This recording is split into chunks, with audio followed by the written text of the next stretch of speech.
بسم اللہ الرحمن الرحیم۔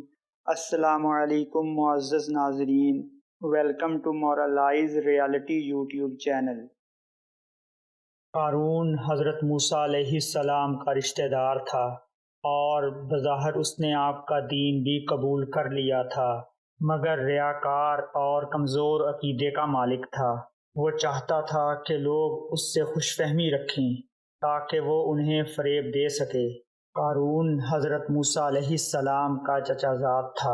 وہ بہت خوش الحانی سے تورات کی تلاوت کرتا تھا، لیکن یہ اللہ کا دشمن اور منافق بن گیا۔ جیسے سامری نے منافقت اختیار کی، قارون کے پاس بہت زیادہ خزانے تھے، یہاں تک کہ اس کے خزانوں کی چابیاں قوی ہیکل مردوں کی جماعت بمشکل اٹھاتی تھی۔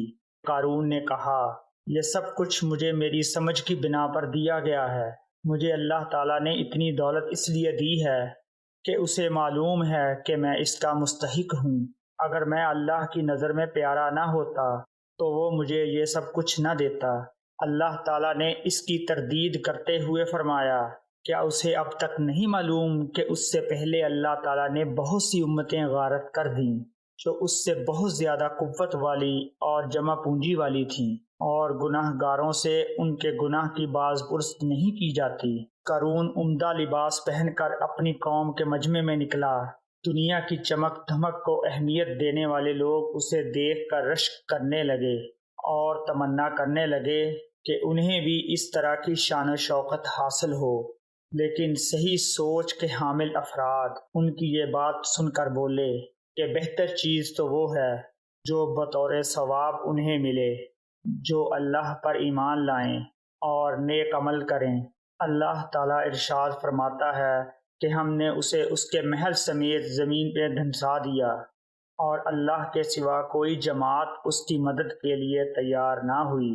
حضرت ابن عباس رضی اللہ تعالیٰ عنہ سے روایت ہے کہ قارون نے ایک فاحشہ کو مال دے کر اس بات پر آمادہ کیا کہ وہ مجمع عام میں موسیٰ علیہ السلام سے کہے، آپ نے میرے ساتھ بدکاری کی ہے۔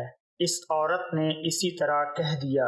موسیٰ علیہ السلام اللہ کے خوف سے کانپ گئے، چنانچہ آپ نے 2 رکعت نماز پڑھی، پھر عورت سے قسم دے کر پوچھا کہ اس نے یہ بات کیوں کہی ہے۔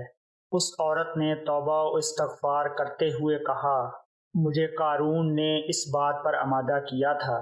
اس وقت حضرت موسیٰ علیہ السلام نے سجدے میں گر کر قارون کے لیے بد دعا کی۔ اللہ تعالیٰ نے آپ کو وحی کے ذریعے سے فرمایا، میں نے زمین کو حکم دے دیا ہے کہ آپ کے حکم کی تعمیل کرے۔ موسیٰ علیہ السلام نے زمین کو حکم دیا کہ قارون کو اور اس کے محلات کو نگل جائے، چنانچہ ایسا ہی ہوا، واللہ اعلم۔ بعض علماء نے بیان کیا ہے کہ قارون پوری سج دھج کے ساتھ قوم کے سامنے آیا۔ جب وہ موسیٰ علیہ السلام کے پاس سے گزرا تو آپ قوم کو اللہ کے احکام اور سچے تاریخی واقعات فرما کر نصیحت فرما رہے تھے۔ لوگوں نے اسے دیکھا تو بہت سے افراد ادھر ہی دیکھتے رہ گئے۔ موسیٰ علیہ السلام نے اسے بلا کر فرمایا، تو نے یہ کام کیوں کیا؟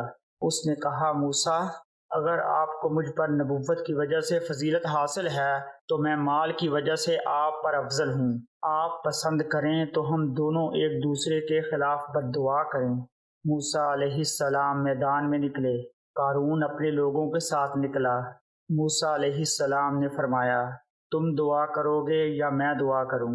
اس نے کہا، میں دعا کروں گا۔ قارون نے حضرت موسیٰ علیہ السلام کے خلاف دعا کی، لیکن اس کی دعا قبول نہ ہوئی۔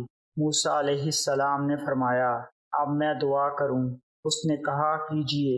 موسیٰ علیہ السلام نے دعا کی کہ یا اللہ، زمین کو حکم دے کہ آج میری اطاعت کرے۔ اللہ تعالیٰ نے وحی کی کہ میں نے زمین کو حکم دے دیا ہے۔ موسیٰ علیہ السلام نے فرمایا، اے زمین، انہیں پکڑ لے۔ زمین نے قارون کو اور ان کے ساتھیوں کو قدموں تک پکڑ لیا۔ آپ نے پھر فرمایا، انہیں پکڑ لے۔ زمین نے انہیں گھٹنوں تک پکڑ لیا، اس کے بعد وہ کندھوں تک دھنس گئے۔ پھر فرمایا، ان کے خزانوں اور مال و دولت کو بھی لے آ۔ دیکھتے ہی دیکھتے سب کچھ حاضر ہو گیا۔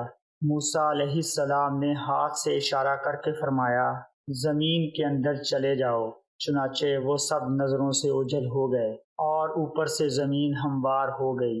اللہ تعالیٰ نے فرمایا، اللہ کے مقابلے میں کوئی جماعت اس کی مدد نہ کر سکی اور نہ وہ خود اپنے آپ کو بچا سکا۔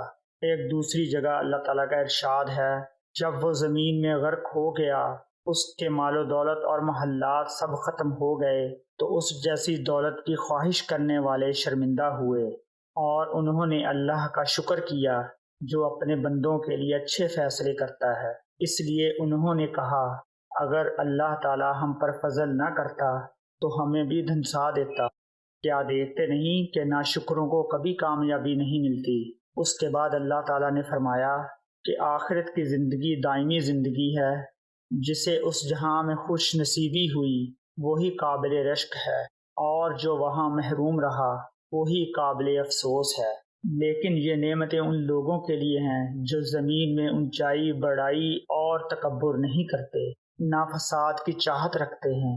اس میں پرہیزگاروں کے لیے بڑی نشانیاں ہیں۔ یہ واقعہ اس دور میں پیش آیا جب بنی اسرائیل ابھی مصر سے نہیں نکلے تھے، کیونکہ اللہ تعالیٰ نے فرمایا، ہم نے اسے اس کے گھر سمیت زمین پر دھنسا دیا۔ اللہ تعالیٰ نے قرآن مجید میں بہت سے مقامات پر قارون کی مذمت کی، جیسا کہ ارشاد باری تعالیٰ ہے، اور ہم نے موسیٰ کو اپنی کھلی آیتوں کے ساتھ فرعون، حامان اور قارون کے پاس بھیجا، تو انہوں نے کہا، یہ تو جادوگر اور جھوٹا ہے۔ سورہ مومن آیت نمبر 23-24۔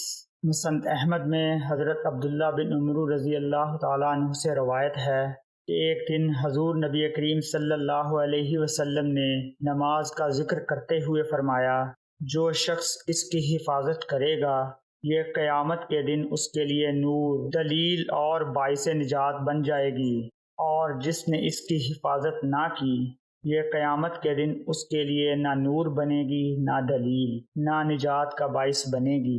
وہ شخص قیامت کے دن قارون، حامان اور فرعون کے ساتھ ہوگا۔ اللہ تعالیٰ سے دعا ہے کہ اللہ تعالیٰ ہمیں بھی غرور، تکبر اور ریاکاری سے محفوظ رکھے۔ آمین ثم آمین۔